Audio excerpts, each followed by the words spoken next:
नमस्कार दोस्तों, एक बार फिर से आपका स्वागत है विनायक क्लासेस के ऑनलाइन प्लेटफॉर्म पर। पिछले वीडियो में हम पढ़ रहे थे वैदिक सभ्यता और वैदिक सभ्यता का हमने पहला भाग ऋग्वैदिक काल के बारे में पढ़ लिया था। अब हम पढ़ेंगे आज उत्तर वैदिक काल के बारे में। अगर आपने इससे पहले वाला वीडियो नहीं देखा है तो एक बार उस वीडियो को ज़रूर देखें और उसके बाद में आप इस वीडियो को देखें, क्योंकि इसका पार्ट 1 हम उसमें पढ़ चुके हैं। तो ऋग्वैदिक काल, उत्तर वैदिक काल के बाद में ऋग्वैदिक काल के बारे में आज हम पढ़ेंगे उत्तर वैदिक काल। उत्तर वैदिक काल, इसका टाइम पीरियड 1000 BC से 600 BC के मध्य था।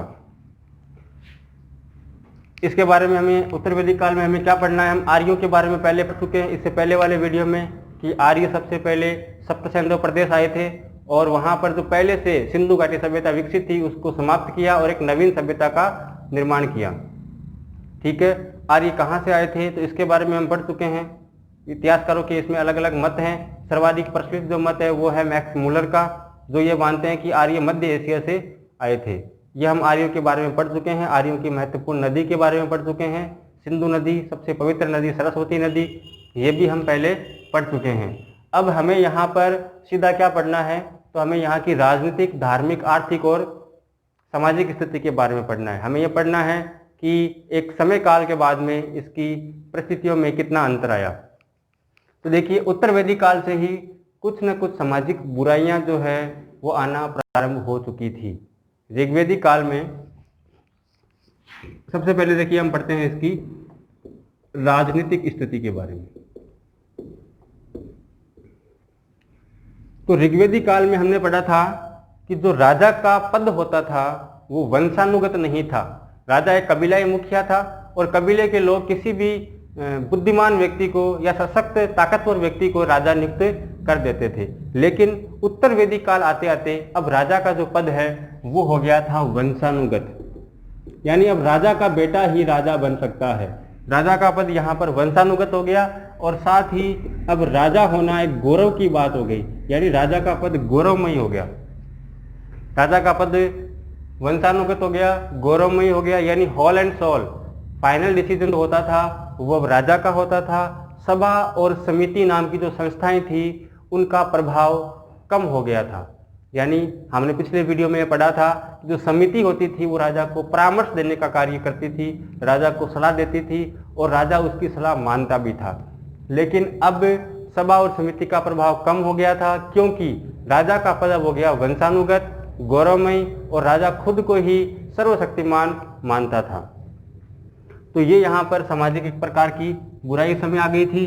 अब जो राजा है उसने एकराट, विराट और सम्राट जैसी उपाधियां धारण करना शुरू कर दिया था। ठीक है, राजा ने स्वयं को एकराट, विराट या सम्राट जैसी उपाधियों से विभूषित कर दिया था, यानी सब कुछ यहाँ पर अब राजा के हाथ में था। इसके अलावा राजा ने और क्या किया, अब राजा ने यज्ञ करना शुरू कर दिया। हमें ऋग्वेद के अंदर कुछ यज्ञों का भी उल्लेख मिलता है जो कि उत्तर वैदिक काल यानी 1000 BC के बाद में हमें मिलते हैं। अब कुछ मुख्य जो यज्ञ है वो कौन कौन से हैं, जैसे एक मिलता है हमें राजसूय यज्ञ। ये जो राजसूय यज्ञ है यह करते थे राज्याभिषेक के समय।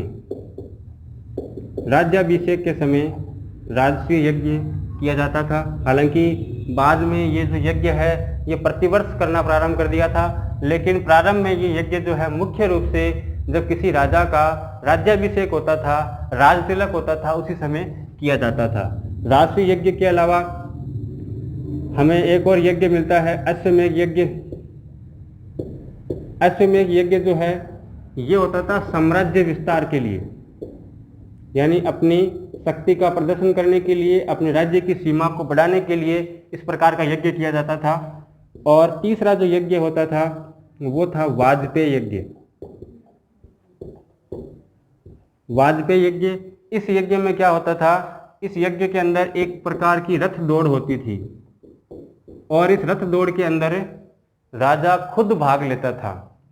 लेकिन मजे की बात यह है कि हर बार राजा ही जीतता था। राजा रथ दौड़ के अंदर स्वयं भाग लेता था और राजा ही उसमें जीतता था। तो ये आपको 3 प्रकार के यज्ञ ध्यान में रखने हैं जिनका उल्लेख हमें ऋग्वेद में मिला है, राष्ट्र यज्ञ, अश्वमेध यज्ञ और वाजपेयी यज्ञ। ठीक है, तो राजनीतिक स्थिति के बारे में हमने पढ़ा कि जो आर्य थे उनका जो राजा होता था उत्तर वेदी काल आते आते उसका पद वंशानुगत हो गया, गौरवमयी हो गया। राजा ने एकराट, सौराट और विराट जैसी उपाधियां धारण करना शुरू कर दिया था। अब सभा और समिति का प्रभाव कम हो गया था। विद्युत का तो हमें उत्तर वेदी काल में कहीं पर भी उल्लेख भी नहीं मिलता है। ठीक है, एक चीज ध्यान रखना है, सभा और समिति, इस यहाँ से प्रश्न भी आया है, सभा और समिति इन दोनों को प्रजापति की पुत्रियां कहा गया है। सभा और समिति को प्रजापति की पुत्रियां कहा गया है, तो ये भी आपको ध्यान रखना है। ठीक है, ये तो हो गई उस समय की राजनीतिक स्थिति। क्योंकि जो चेंजेज हुए हैं ऋग्वेदिक काल में उत्तर वैदिक काल में, केवल हमें यहाँ पर वही चीजें पढ़नी है, बाकी चीजें सेम है। ठीक है, उत्तर वैदिक काल में अब हम सेकंड पढ़ेंगे इसकी आर्थिक स्थिति के बारे में। आर्थिक स्थिति, अब देखिए आर्य जो है उनका मुख्य जो व्यवसाय था वो पशुपालन था, लेकिन 1000 BC आते आते लोहे की खोज हो चुकी थी, और जब लोहे की खोज हुई तो लोहे से औजार बनने लगे, और औजार बनने के कारण अब खेती करना थोड़ा आसान हो गया था, इसलिए आर्यों ने खेती करना शुरू कर दिया था।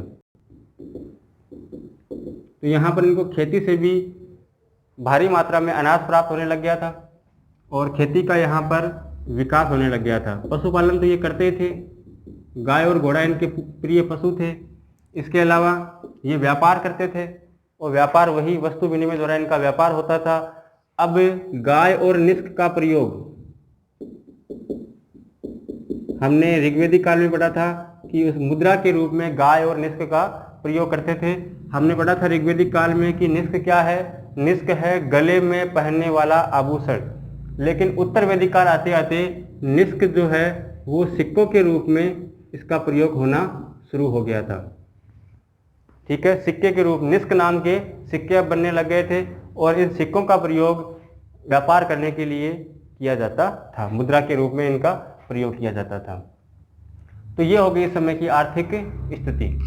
आर्थिक स्थिति में वही चीज़ें सेम ही हैं जो ऋग्वेदिक काल में हमने पढ़ा है कि इनका मुख्य व्यवसाय पशुपालन था और गाय और घोड़ा इनके प्रिय पशु थे, लेकिन क्योंकि यहाँ पे लोहे की खोज हो गई थी इसलिए खेती करना आसान हो गया था, तो इन्होंने खेती करना शुरू कर दिया।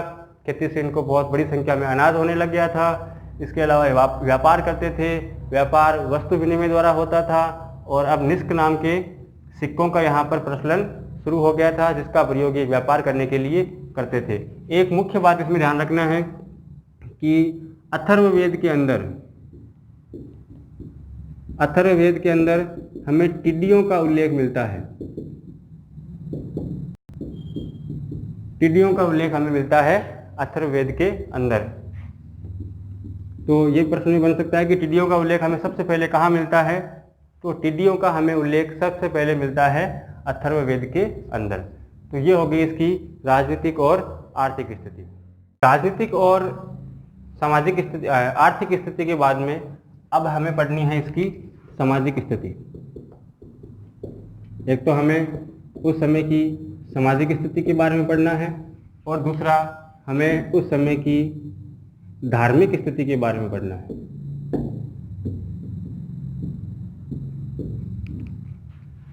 तो वही बातें हैं, सेम ही हैं। ऋग्वेदिक काल में हमने पढ़ा था कि ऋग्वेदिक कालीन जो समाज था वो पितृसत्तात्मक था। ठीक है, और उस समय जो है वो समाज है वो 4 वर्णों में विभक्त हो गया था, लेकिन वहाँ पर जो वर्ण व्यवस्था थी वो कर्म पर आधारित थी। लेकिन उत्तर वैदिक काल आते आते ये जो वर्ण व्यवस्था है ये कर्म के स्थान पर अब जन्म आधारित हो गई, यानी ऋग्वेदिक काल में जन्म आधारित वर्ण व्यवस्था प्रचलन में आई। यानी अब ब्राह्मण का बेटा ही ब्राह्मण होगा, क्षत्रिय का बेटा क्षत्रिय, वैश्य का बेटा वैश्य और शूद्र का बेटा शूद्र। यानी ये एक प्रकार की सामाजिक कुरीति कहीं से अगर शुरू होती है तो वो उत्तर वैदिक काल से शुरू होती है, और उत्तर वैदिक काल में जन्म आधारित वर्ण व्यवस्था अस्तित्व में आती है। इसके अलावा समाज यहाँ पर भी पितृसत्तात्मक था, और ऋग्वेदिक काल में हमने कहा था कि महिलाओं की स्थिति अच्छी थी, लेकिन यहाँ पर उत्तर वैदिक काल में महिलाओं की स्थिति में कुछ गिरावट आती है। महिलाओं की स्थिति में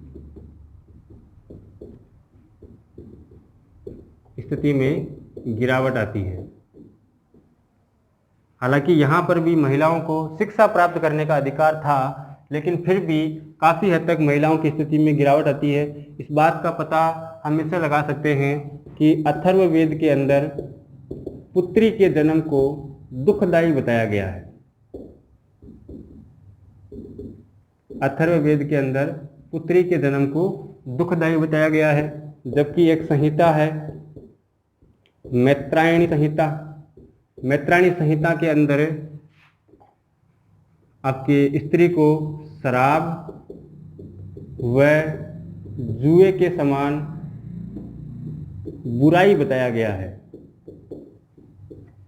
मैत्रायणी संहिता में स्त्री को शराब व जुए के समान बुराई बताया गया है। तो ये इस प्रकार की सामाजिक यहाँ पर बुराइयां आ गई थी। नंबर एक तो समाज जो है उसकी जो वर्ण व्यवस्था है वो कर्म के आधार स्थान पर अब जन्म आधारित हो गई थी।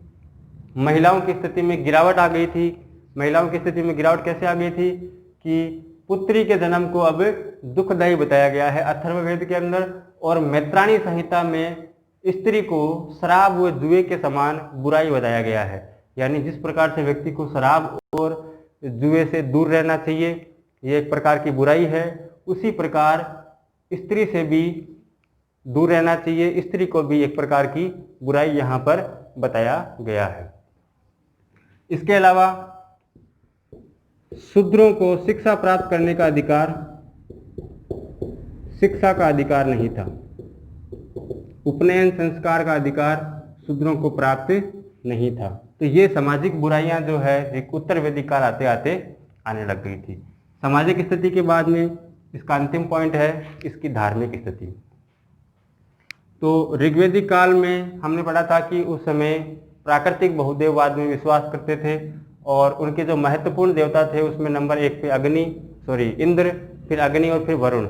लेकिन उत्तर वैदिक काल में इनके जो महत्वपूर्ण देवता है वो ब्रह्मा, विष्णु और महेश हो गए थे। ब्रह्मा, विष्णु, महेश इनके प्रमुख देवता बन गए थे। ब्रह्मा कौन थे? ये सृष्टि के सृजनकर्ता थे। सृष्टि के सृजनकर्ता ब्रह्मा को कहा गया है।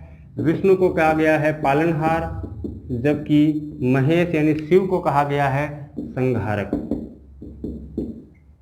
ऐसा नहीं है कि ये इंद्र, अग्नि और वरुण की पूजा नहीं करते थे, उनकी पूजा भी करते थे, लेकिन अब ये देवता ब्रह्मा, विष्णु और महेश इनके प्रमुख देवता बन गए थे। तो यहाँ से प्रश्न बन सकता है कि ऋग्वेदिक कालीन आर्यों के प्रमुख देवता कौन थे? ब्रह्मा, विष्णु, महेश। और उत्तर वैदिक कालीन ऋग्वेदिक कालीन आर्यों के मुख्य देवता इंद्र, अग्नि और वरुण हैं, और उत्तर वैदिक कालीन आर्यों के मुख्य देवता ब्रह्मा, विष्णु और महेश है। ये आपको ध्यान रखना है। इसके अलावा उनकी भी ये पूजा करते थे, यज्ञ अनुष्ठान करते थे। यज्ञ अनुष्ठान अभी भी करते थे, लेकिन यज्ञ अनुष्ठान अब जो है वो जटिल हो गए थे, थोड़े कठिन हो गए थे, और यज्ञ अनुष्ठान करने के लिए ये अब जादू टोने और टोटके का प्रयोग करने लग गए थे।